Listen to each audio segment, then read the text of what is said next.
Bismillahirrahmanirrahim. Today we will discuss about the syllable in phonology.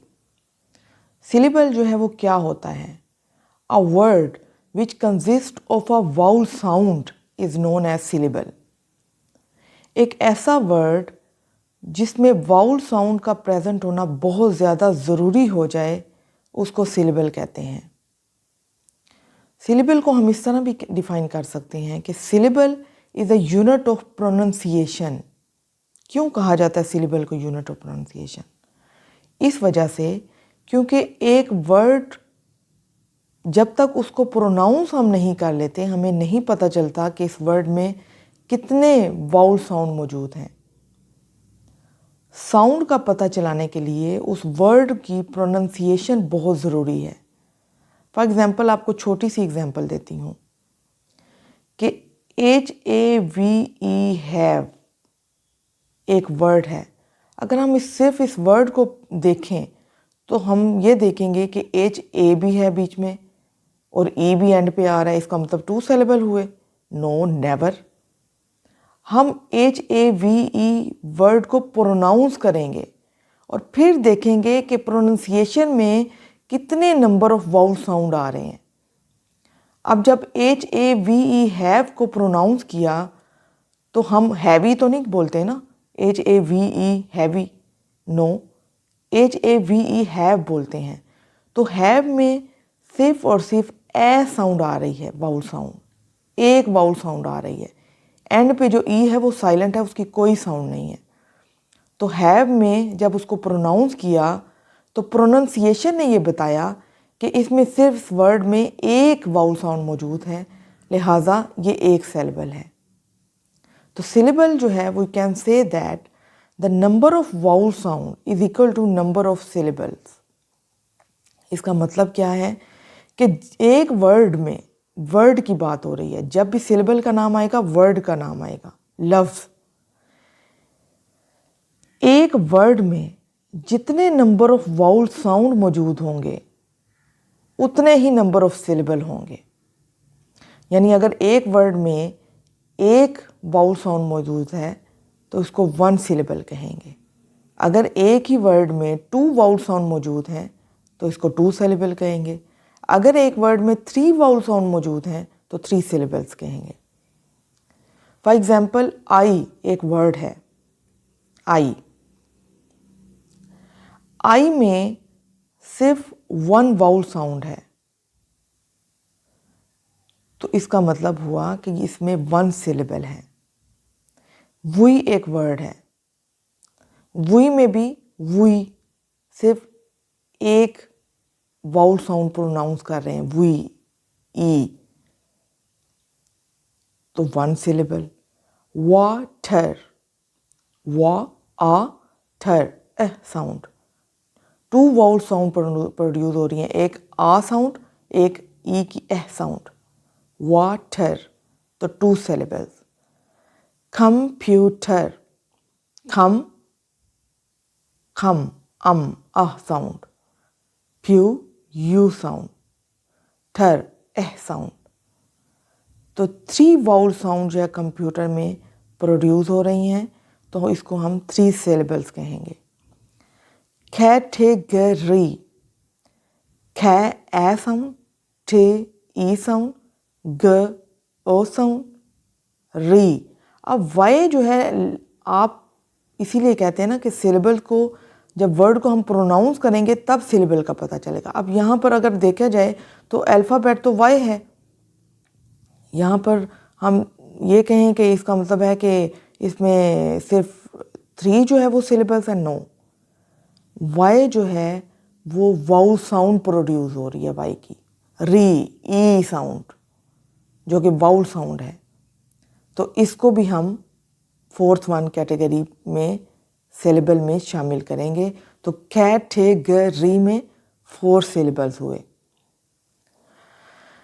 अब syllables के case में vowel sound का तो प्रेजेंट होना मस्ट है। वाउल साउंड है तो सिलेबल है, वाउल साउंड नहीं है तो सिलेबल नहीं है वो वर्ड। लेकिन कंसोनेंट हो ना हो ये एक्स्ट्रा चीज़ है। कंसोनेंट हो तो भी ठीक है वाउल के साथ, अगर कंसोनेंट नहीं है तो भी ठीक है। जैसे आई में कोई कंसोनेंट मौजूद नहीं है क्योंकि वाउल था तो हमने वन सिलेबल कहा। वी में कंसोनेंट है, वाटर में व, ठ, र 3 कंसोनेंट हैं। इसी तरह कंप्यूटर में भी कंसोनेंट है, कैटेगरी में भी कंसोनेंट है। तो पता ये चला कि एक सिलेबल में वाउल साउंड तो मस्ट प्रेजेंट हो, कॉन्सोनेंट हो ना हो उसको कोई फर्क नहीं पड़ता। नेक्स्ट हमारे पास है कि best way to count syllables. Syllables को काउंट करने का बेस्ट वे क्या है? जो सबसे बेस्ट वे है, अगर आपको नहीं पता चलता कि हम कैसे जो है वो पता चलाएं कि इसमें कितने एक वर्ड में सिलेबल हैं, बाय हमिंग।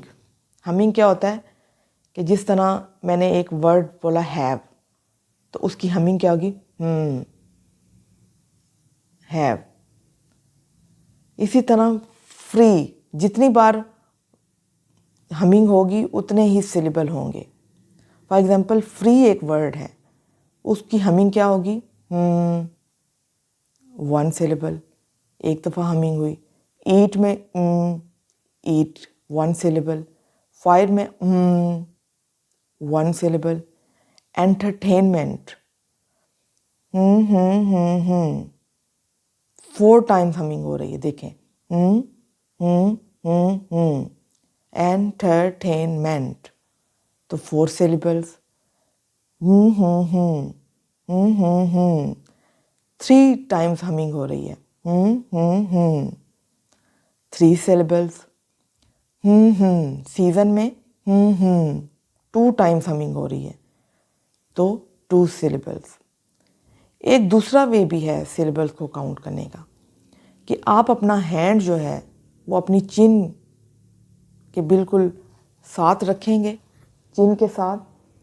जैसे ही आप वर्ड को प्रोनाउंस करेंगे तो जितनी बार आपकी चिन आपके हैंड के साथ लगेगी उतने ही नंबर ऑफ सिलेबल होंगे उस वर्ड में। नेक्स्ट है कि स्ट्रक्चर ऑफ सिलेबल। सिलेबल का स्ट्रक्चर क्या है? जो सरफेस जो हम देखते हैं एक कंक्लूडिंग स्ट्रक्चर, वो ये है कि सेंटर में न्यूक्लियस यानी वाउल होता है। न्यूक्लियस की इनिशियल पोजीशन पे ऑनसेंट यानी कंसोनेंट का ग्रुप होता है। न्यूक्लियस यानी वाउल के फाइनल पोजीशन पे भी कोडा होता है जो कि कॉन्सोनेंट का ग्रुप होता है। अब न्यूक्लियस यानी वाउल के इनिशियल पोजीशन और फाइनल पोजीशन दोनों पे होते कॉन्सोनेंट का ग्रुप भी हैं, लेकिन इनके नेम डिफरेंट हैं। नेम क्यों डिफ्रेंशिएट किया गया है कि ये पता चले कि न्यूक्लियस से जो पहले का कॉन्सोनेंट का ग्रुप है वो कौन सा है। यानी ऑनसेंट हम कहते जाएंगे तो हमें पता चल जाएगा कि ये वो कॉन्सोनेंट हैं जो न्यूक्लियस से पहले आते हैं, यानी वाउल से पहले आते हैं। और कोडा जब हम कहेंगे तो हमें ये अंदाज़ा हो जाएगा कि ये वो कॉन्सोनेंट का ग्रुप है जो न्यूक्लियस के एंड पे आ रहा है, फाइनल पोजीशन पे आ रहा है, वाउल के फाइनल पोजीशन पे। अब जो ऑनसेंट है यानी न्यूक्लियस से पहले आने वाले जो कॉन्सोनेंट के ग्रुप हैं, उसमें नंबर ऑफ कॉन्सोनेंट कितने पाए जाते हैं? ये सी को कॉन्सोनेंट से रिप्रेजेंट किया जाता है। 0 to 3 यानी 0 से लेके 3 तक मैक्सिमम ऑनसेंट में कॉन्सोनेंट होते हैं, जबकि कोडा के केस में जो कॉन्सोनेंट की तादाद है वो 0 से लेके मैक्सिमम 4 तक जा सकती है, इससे एक्सीड नहीं करेगी। ये मैं इंग्लिश की बात कर रही हूँ। उसके बाद जो फुल स्ट्रक्चर है जिससे न्यूक्लियस, ऑनसेंट और कोडा ये कैसे आते हैं, ये इस स्ट्रक्चर से पता चलता है।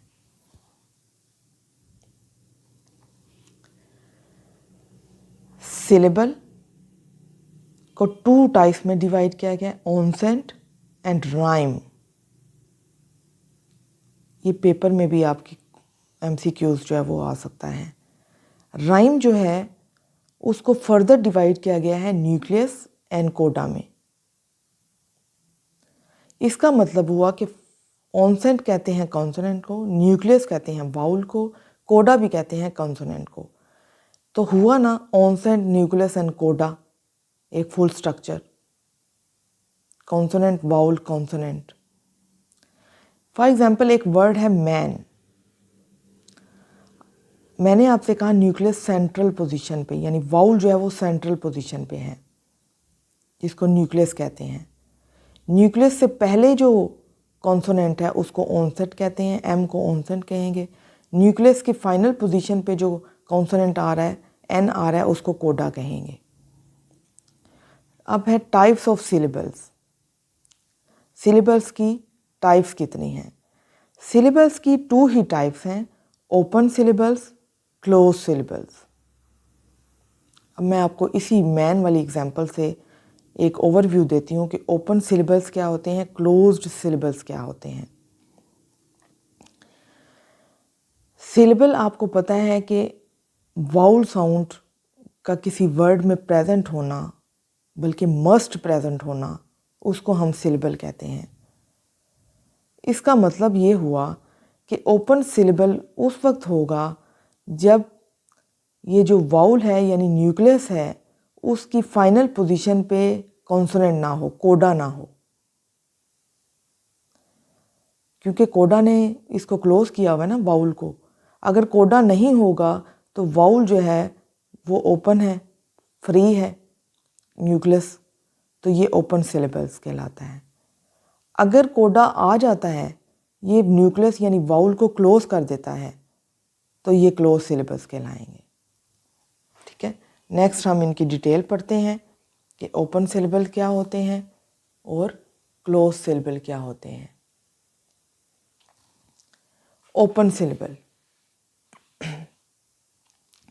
Open syllables and in vowel sound, also called long vowel sound. इसको क्रैमिंग नहीं करनी, समझ के पढ़ें। देखें, ओपन सिलेबल मैंने आपको पहले बताया था कि ओपन सिलेबल में क्या होता है कि जो वाउल है उसके एंड पे कोडा नहीं होता। जब एंड पे कोडा यानी कंसोनेंट का ग्रुप नहीं होगा तो वाउल साउंड की जो प्रोनाउंसिएशन होती है वो लॉन्ग हो जाती है, फ्री हो जाता है। जैसे for example me, E, to, ऊ, no, O, she, E, long pronounce हो रहे हैं वाउल साउंड, इसलिए इसको लॉन्ग वाउल कहा जाता है। ठीक है, ओपन सिलेबल को। इसका मतलब हुआ कि ओपन सिलेबल में ऑनसेंट और न्यूक्लियस यानी वाउल मौजूद है, कोडा मौजूद नहीं है। सही बात है, कोडा होता वो तो इसको क्लोज कर देता। अब आती बारी है क्लोज्ड सिलेबल्स की। Close syllables and in consonant sound यानी कोडा, also called short vowel sound. क्यों शॉर्ट वाउल साउंड कहा जाता है? क्योंकि अब क्या होता है कि अब ये जो वाउल है, जो न्यूक्लियस है, उसके एंड पे कोडा आ जाता है, कॉन्सोनेंट आ जाता है। अब वो 0 से लेके 1 भी हो सकता है कॉन्सोनेंट, 2 भी हो सकता है, 3 भी हो सकते हैं, 4 भी हो सकते हैं। 4 से एक्सीड नहीं करेंगे इंग्लिश में, जो कोडा में कॉन्सोनेंट का ग्रुप होता है। अब इस वर्ड में देखें शॉर्ट वाउल उसको क्यों कहते हैं? क्योंकि जब न्यूक्लियस यानी वाउल जो है वो बाउंड हो जाता है कोडा से, तो वो अपनी प्रोनाउंसिएशन को लिमिट कर लेता है, शॉर्ट कर देता है, ऑटोमेटिकली शॉर्ट हो जाती है। फॉर एग्जांपल जिस तरह ऊपर ओपन सिलेबल में मी फ्री था और अब ये क्लोज हो चुका है कोडा से, तो अब क्या इसकी प्रोनाउंसिएशन होगी? अप, जबर की आवाज सिर्फ आएगी, अप, यू में अप, अ, कप, एट, हैट। अब आप देखें कि जो क्लोज सिलेबल है उसमें जो वाउल है, जो न्यूक्लियस है, वो कोडा से क्लोज हुआ हुआ है, हर उसमें कोडा मौजूद है। कॉन्सोनेंट ऑनसेंट हो ना हो, कोडा ज़रूर मौजूद हो जो उसको क्लोज करे। This is all about the syllables in phonology. If you have any query, any question regarding this topic, you can ask me in comment section. Thank you. Allah Hafiz.